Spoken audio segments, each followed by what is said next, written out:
Good morning, everybody. Good morning. Can you hear me? Yes. I hope they can hear me on there too. You all know what this picture is. This is the latest of what is All Saints. But All Saints, the story of All Saints is, it's deeply intertwined with the story of Cleveland and Northeast Ohio. It's the Episcopal Church in Cleveland was born of a New England culture that came with settlers around the year 1800. The parish was born as a mission of another parish called St. John's. St. John's was the first church in Cleveland, first any kind of church in Cleveland. It wasn't originally called St. John's, it was called Trinity, and Trinity moved across the river, eventually became the cathedral, and then they took the name St. John's for that church. So if you've ever been up to St. John's for their festival every year, it's just wonderful. It's not really an active church, but we use it for a lot of various things. The parish here was born as a mission chapel. I'm sorry, I'm getting ahead of myself here. In the 1800s, All Saints thrived in a growing, dynamic West Side community. In the first half of the 1900s, I'm talking about the church in Cleveland, the church slowly dwindled as that same neighborhood was impoverished by depression, suffered a housing crisis, and endured suburban flight and the urban development projects that followed. It's also the story of an Episcopal missionary who envisioned the presence of an Episcopal church in Parma, which is the second largest city in Cuyahoga County and the seventh largest city in Ohio. And it did not have an Episcopal church. Beyond that, it's the story of buildings and architects and rectors and of course the communicants who have given so much to keep this church going over the years. The story I tell today is going to barely cover everything. I have 45 minutes, give or take, and I'm just going to scratch the surface of the history. So I've heard a few questions pop up before, and some of these things I'm not even going to talk about.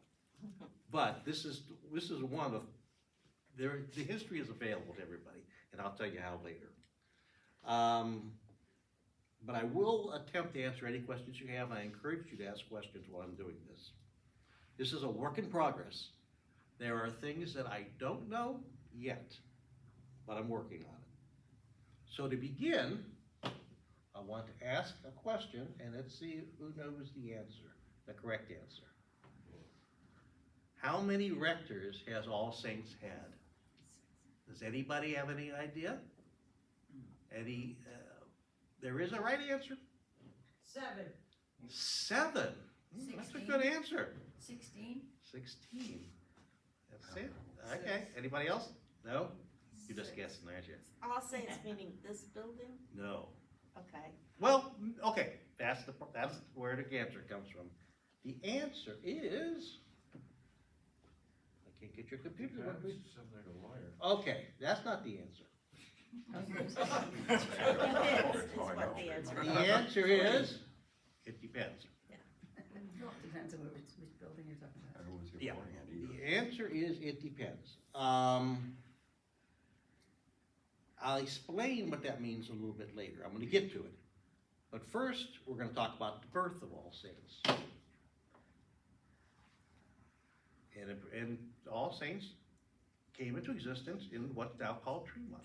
Everybody knows what Tremont is. What's going to about? It's also been called the South Side. It's been called Lincoln Heights. It's been called University Heights. It's been called Cleveland Heights. It was called University Heights because the first university in Cleveland was located in Tremont, which is why if you go up there, you'll see University Street and College Street and Professor Street, Literary Street. There was a college there. It lasted for about 2 years, and it graduated 9 people. It was founded by an Oberlin president. He came up here and started it, it failed pretty quickly. So anyway, Yes. we started in Tremont. Let's go back a little bit deeper than that now. I'm gonna drive you crazy with some of these slides. Okay, that is Northeast Ohio. That is also called the Connecticut Western Reserve. I'm gonna stand up for a second and come over here, and I'm gonna get in the camera. You see the line where the Cuyahoga River is between the green and the tan? No, Everything to the right of that I line don't think so. became owned by the United States of America in 1795 by the Treaty of Greenville. To the west of the Cuyahoga, where it's green, all of that were still native villages and farms and whatnot. The Treaty of Fort Industry in 1805, the Americans wanted a little bit more, and so that pushed the natives 60 miles further to the west, which made the west side of Cleveland now a part of the country. Ohio, where that little dot is, right on the line by the lake, that is where Ohio City is. And Ohio City was a city at that time.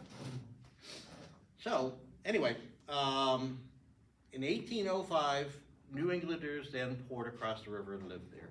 In 1816, the first Christian congregation in Cleveland, Trinity Episcopal Church, was organized near what is now the corner of West 25th and Detroit Avenue.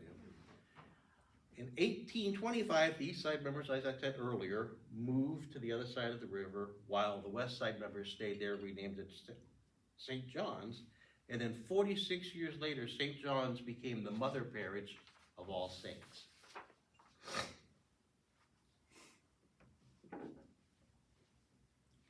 Tracy, your computer drives me crazy. You want me to come and help? No, it's okay. I'll figure it out. I think I'm pressing the wrong button. Oh, I am pressing the wrong. You have to go to the left where the little smiley face is. Okay, this is an aerial view, obviously it wasn't taken in the 1800s, of Tremont. You'll see a bunch of red circles there, and I'll talk about that. So the red circle to the top left, are those clear? Yes, Okay, yes. the top left red circle, that was the corner of Mill Street and Barber Street. There was a woman who lived there, her name was Jerusha Barber. And yes, the same name as the street, that was very common around then because people owned a lot of land. Jerusha Barber started an Episcopal Sunday school there, and that was the earliest Episcopal presence in that particular, in Tremont. If you ever been up by the altar in our church, and you go to the left side of it, where the organ is, and you look at the side of the altar, there's an engraving there in memory of Jerusha Barber and her Sunday school. Huh, didn't know. The one kind of almost directly below it, that was the North Brooklyn, Jerusha Barber was only there for about a year, then she moved. The North Brooklyn Union Sunday School. Union Sunday Schools were this big organization in early America where they put missions all over, little Sunday schools, I should say, all over the country in areas where population was growing, and these became normally seeds to churches. So that was at 83 Wade Avenue, and then eventually, before it was done, it became an Episcopal Sunday school. So it did find a denomination. The other little one, going a little bit further to the right, became All Saints Chapel. That was the first time the name All Saints was used. That chapel was founded by Reverend Burton of St. John's, and it was later became All Saints Church. It's on Vega Avenue. It became All Saints Church in 1871. Reverend Burton from St. John's became the first rector of that church. He left at St. John's, he became the rector of that church and another. Now in this picture, there's a lot of stuff here we got to talk about. In the early 20th century, here's what happened to Tremont. In the early 20th century, a lot of immigrants from both Eastern and Western Europe settled there. They were pouring in, and they were there to fill the job vacancies at the steel yards. The steel yards is right there, that big blotch. That's where all the steel mills were. And these people kind of just came in and took jobs there. There's a lot of things around that you would notice. If you ever been to the Christmas Story House, that's right on the edge of that.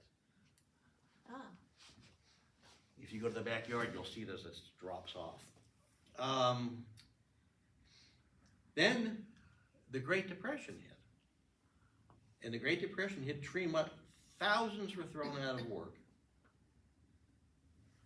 Also at this time, two-thirds of the housing there was approaching 150 years old. I'm talking about by the 1950s now. The housing stock had gotten very old and was very seriously dilapidated, and the houses were small and not very well constructed. Then one of the country's first housing development, called Valley View, was constructed at about this time. I hope they don't mind me coming up here, but that's what this is. This is a public housing project for low-income people. It was one of the first in the country. It was definitely the first in Cleveland, and they tore down a lot of housing to make that. More housing than it could hold people.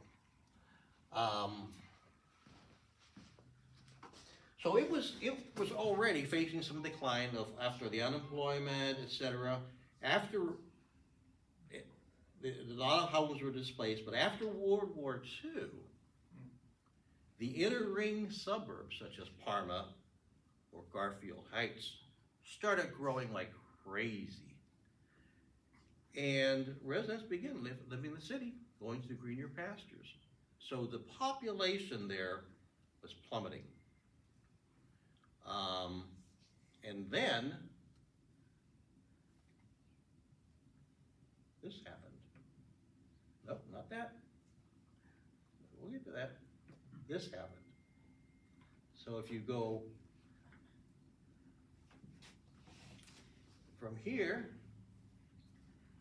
to here, you'll see that the freeway system came in. I look at that and I see a crucifixion. I don't know about you. It's like a big cross there. There's a big cross there. Those freeways, they tore down tons and tons of homes.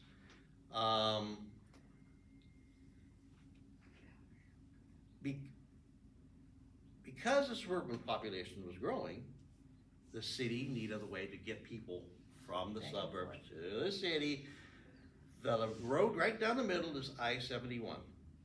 That was the first one built, and then the one across it was I-490, which came later. Every time they built this, it had two bad effects. One, it just tore down houses, and two, it split Tremont into 4 separate chunks that did not have a good way of getting back and forth between each other. Just a few places you can go between them. Now everybody thinks of Tremont as the upper right side. That's where the art district is. Okay.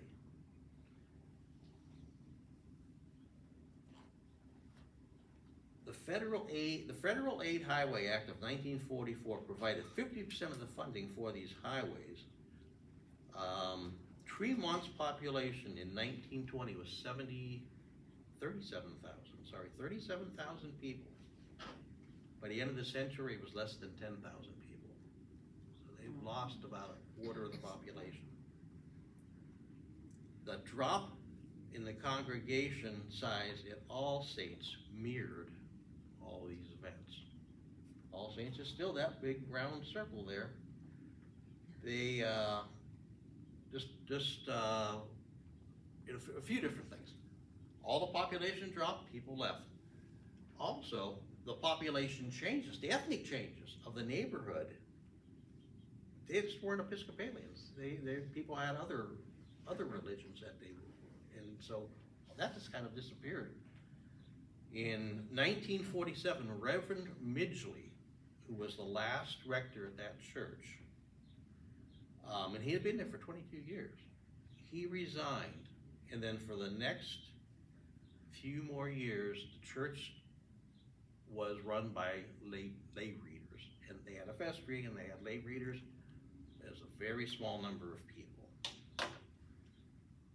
This is an interesting picture. Oops. Keep doing that. This picture came up earlier. That building was sitting up in Tremont for a while. It's called the Tremont Information Center, and there's two windows there.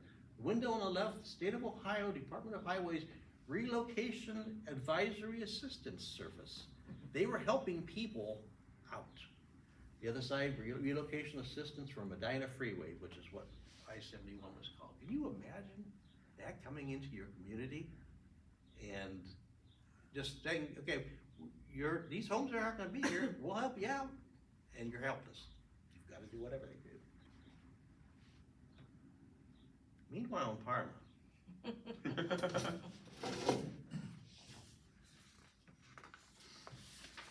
in Parma, this was published, this is a little blurb from a newspaper called The Witness, which was a religious newspaper, in January of 1951.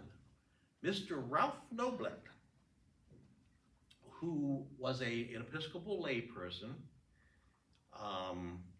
he thought that the city of Parma could use an Episcopal church. He wasn't from Parma. He was like Bracknell or someplace like that. But he said, okay, Parma should have an Episcopal church. He had already founded an Episcopal church in Euclid called Epiphany. And after All Saints, he did another one called Good Shepherd in Lyndhurst.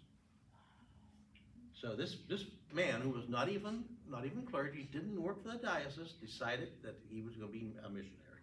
So anyway, he helped to gather together some families in Parma. He got the help of the bishop to provide a clergy, and they did their very first service in Parma on December 10th of 1950, I'm sorry. It was called Calvary Mission. It wasn't called All Saints. All Saints existed up in Cleveland. And they did, there's a building next to City Hall in Parma, a brick building. They had their very first service in it. That building is still there. They did subsequent services in the old junior high, which is now gone. It's next to the stadium. So the Archdeacon Wonders celebrated and preached at that first service, and Bishop Tucker appointed him to be in charge, and the underlying part, until the congregation is able to secure a suitable location for its church building and a clergyman appointed to take charge of the work.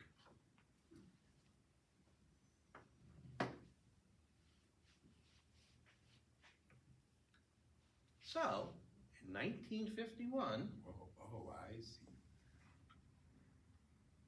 there was All Saints in Cleveland and All Saints in Parma, or Calvary Episcopal Mission in Parma.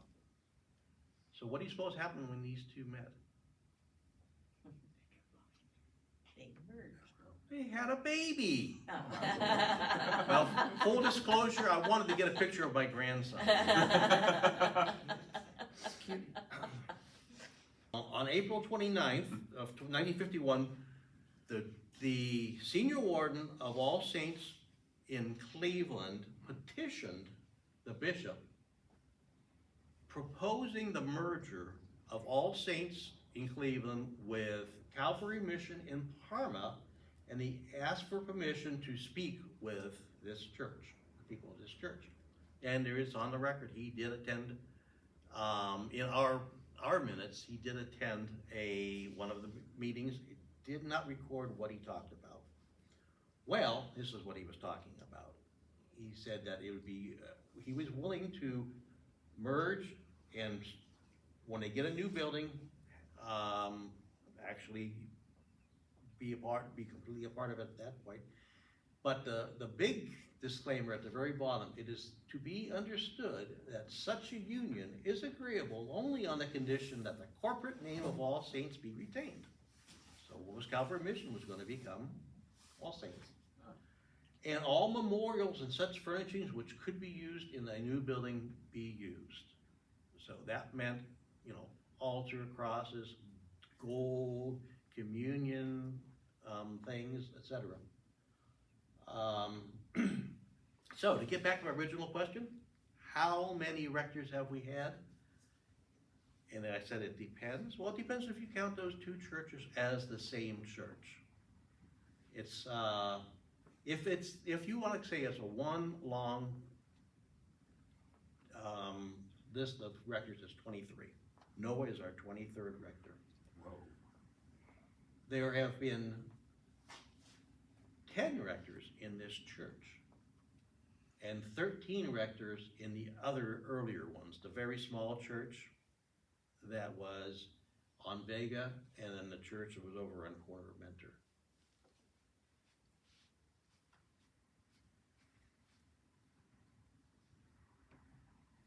Now, I answer to the question how many we had, I say it is 23. And the reason is this slide here. 6 members of the original church, and we were just talking about that, came to All Saints in Parma. That to me is a continuity. That says to me, this is one church.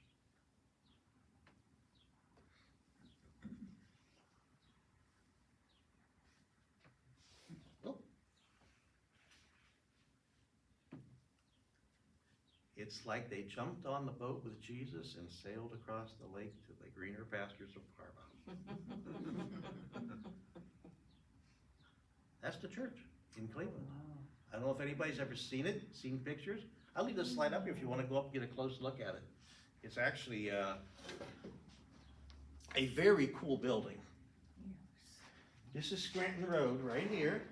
You'll see the tracks there. Oh, I see. Yeah. I see. Huh. I see what it is. I'm sorry, Mike. No, I'm sorry. I'm sorry. I love this church. And those are the streetcar tracks. Now, before they built this church, they had bought the property and they took that old church, which was a very small church, which was over on Vegas Street, and they moved it to the property, and they had services there, and then they built the new church. I think that this is the original building right here, the one that was built in 1871. Now, this was built in 1886. Isn't it a pretty church? Beautiful, yes. Teresa tells me, it is a colorized picture, by the way. Teresa tells me she thinks it looks like this building. I think so. Yes, That we- yes, it seems like we very took. much so.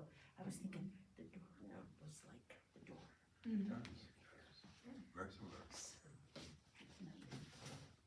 What, that was on Scranton Road, you said? That is Scranton Road there, and it's on a corner, and the street going that way is Mentor Avenue. And that corner is still there. The other church, Vega, that's under a freeway now. It was one of the properties that didn't make it.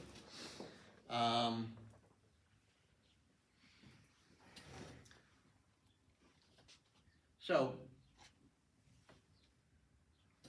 wrong computer.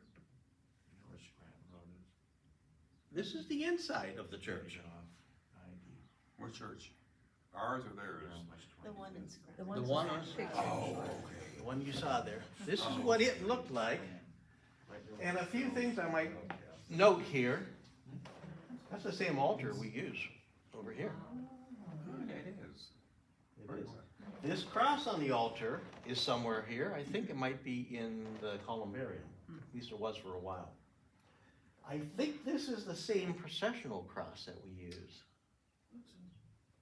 Oh, yeah. Yeah. So there's the organ over here. Very, very pretty church. Cool. gorgeous. Not the style you would pick nowadays, I don't think, but it was a lovely church. Oh, yeah. The curvature of the back wall interests me because there is not a curve on any of these. So I'm thinking that must have been on the other side of the church. This is where people would enter and go straight into it.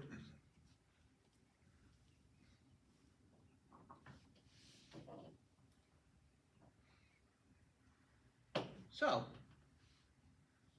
yep. This church was designed by an architect whose name was Charles Schweinfurth. At this time, he was a young, up-and-coming architect. He had done a few things and was starting to become pretty famous. Schweinfurth is a very weird name. I have a German background. I know it means pig crossing. But- That's fine, yes. So I can imagine his family's town when they came from Germany. It was built by a builder called George Cook. The rector at the time was James Keeble.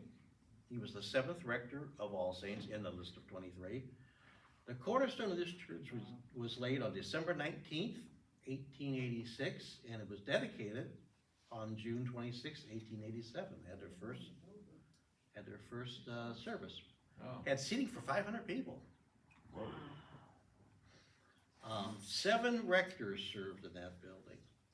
Now I have an asterisk on Schweinfurth, as you can see, and the reason is, as his fame grew, he did a lot of things in Cleveland. He designed numerous houses in Millionaires Row.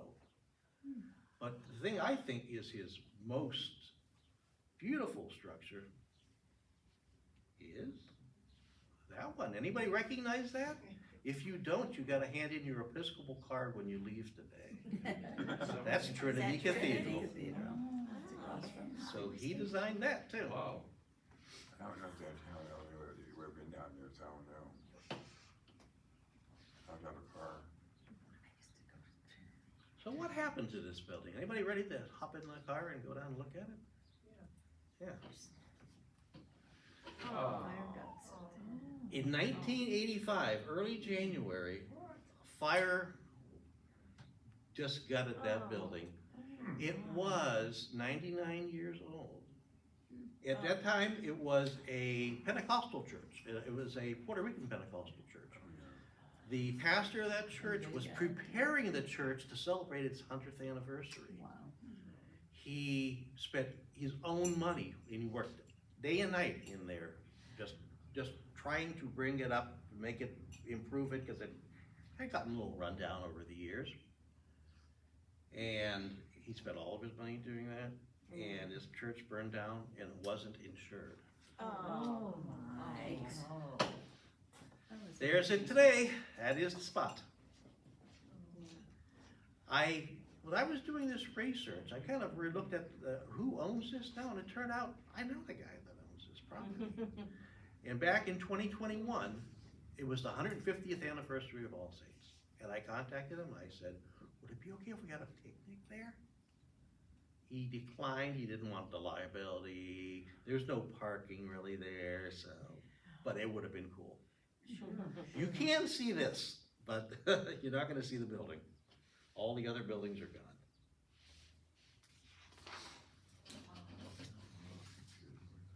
Nope.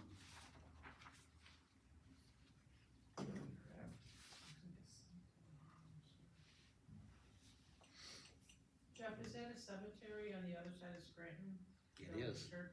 Yes, that is called, I think it's called Scranton Cemetery now. It was originally a German cemetery. and- Oh, it wasn't attached to the church. Oh, no, that's a huge cemetery, it had nothing to do with the okay. church. Riverside. Let's talk about some people. Oh. So Reverend Lewis Burton was the first rector. He was the rector over at St. John's, as I mentioned earlier. He was the first rector here when he was at St. John's, his authority went from Ohio City all the way down to Parma, and then all the way out to Lakewood, which was that time was called Rockport. What? I'm from a Lakewood area.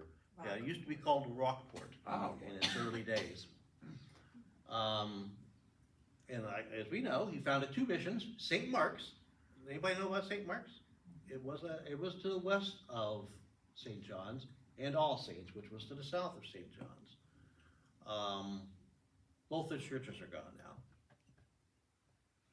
He resigned from St. John's to become the rector of both St. Mark's and All Saints. And his wife's sister was Eliza Jennings. You've all heard of that name, right? That was his wife's sister. And her company exists today. Oh, yeah. His sister-in-law. The fourth rector, now, if you may have noticed when I was in the last slide, it said Reverend Burton was the first and third rector. He was the first rector. He left to go to just be St. Mark's rector. Another person named Burton, John Henry Burton, became rector, no relative at all.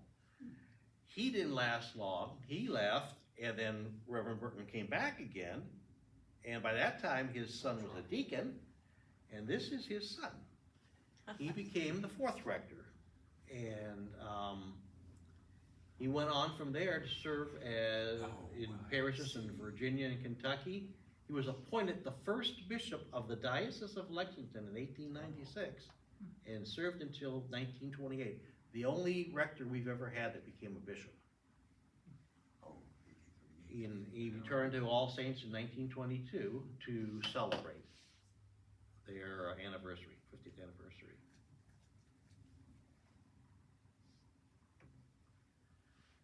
This was Reverend Kemp. Reverend Kemp was from Maryland. When the Civil War broke out, he enlisted. He became a part of the Maryland militia, and he served the Union with honor, which was interesting. There are various details where he studied, when he became deacon in 1877, priest in 1878. Now the next rector we have, interestingly enough, James Keeble, he's the one that built the church there. He graduated from Virginia Military Institute where he studied under General Stonewall Jackson. And when the Civil War broke out, he served the Confederacy with honor and distinction. So we had two back-to-back priests. One was a Union soldier, one was a Confederate soldier. He's the one that oversaw construction of this church, and in his obituary, which was printed in Texas, it talked about the church that he built in Cleveland. It was apparently such a big deal that they knew about it, or else he kept talking about it. The eighth rector, Reverend Nathaniel Cornwall Jr. There was a Reverend Nathaniel Cornwall Sr. as well, who was very famous up in New England, the Connecticut area. And sometimes researching, it was unclear who I was looking at. I had to be very careful with the dates and stuff. But he was a noted scholar and a writer. And while he was here at All Saints, he took a pilgrimage to Stratford-on-Avon in England. And he was invited to preach in Shakespeare's church. He was a Shakespeare scholar, and he did. And Shakespeare is buried in that church. Reverend Rix Atwood is a very interesting person as well. He was also an author of a number of books, particularly, I don't have a picture of him, particularly a hymnal that was very popular at the time. He, around the turn of the century, that's the turn of the 19th to 20th century, he decided that he wanted to start a church. So he started a mission in Lakewood, which became St. Peter's Church. Huh. So St. Peter's Church in Lakewood is a mission of our church. Wow. I don't. Take that. So he founded it in 1907. He became minister in charge at the same time serving as rector at All Saints. The clerk at All Saints and the treasurer at All Saints served as clerks and treasurer also over at St. Peter's while it was still a mission. Once St. Peter's became a dedicated church, they had their own vestry and everything over there. So anyway, it's an interesting thing that we gave birth to a church just like a church gave birth to us. Reverend John Stewart Banks served during the First World War. While at serving, another person did something while they were serving here. While serving at All Saints, he took a leave of absence and he went to Europe to serve as a hospital chaplain during the First World War and the Spanish influenza were going on at the same time. So he was working in a district all around Paris, about 40 kilometers around Paris.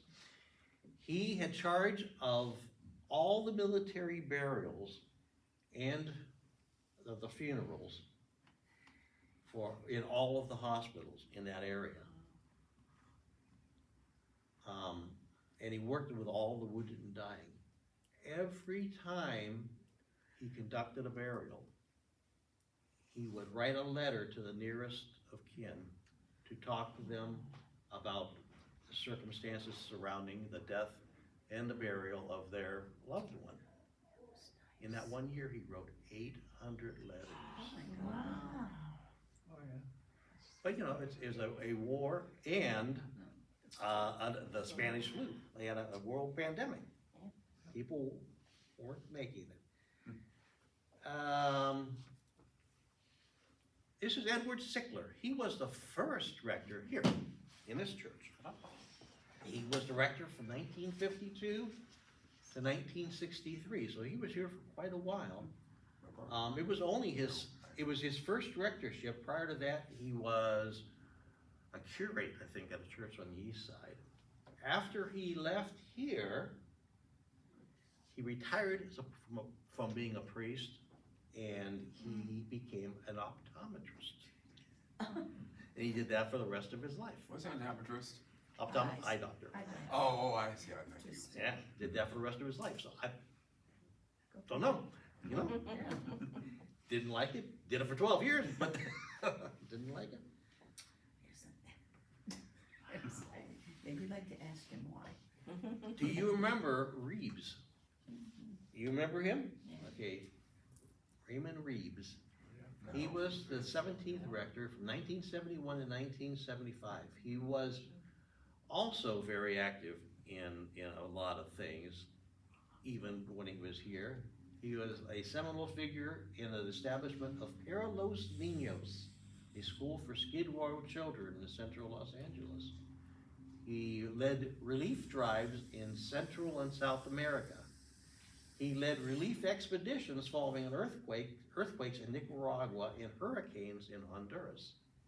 So he was very active. And finally, his last job, he was the first chaplain at the Motion Picture Country Home in Woodland Hills, California. This is the retirement home of actors. Oh. And he went to be their chaplain. He was the first chaplain they had. And this last job makes him probably the only Episcopal priest ever to have their obituary in Variety.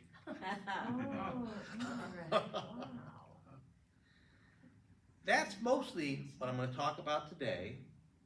There's a lot more, and I said this could go on for a long time. If I were an organized person, I could have probably got through faster, but I had about 45 minutes, so I wanted to get some of the basic stuff. If we do this again, I'll go to some more detailed stuff. These are some of our other priests, though. You might recognize a few of them. Some of them you might like, some of them you might not like. Father Shermer, who everybody liked, I guess, is on the bottom left. Father Sutterich is on the bottom right. Hey, you know that. But anyway, you may or may not recognize some of these people, but some of you do probably recognize most of them.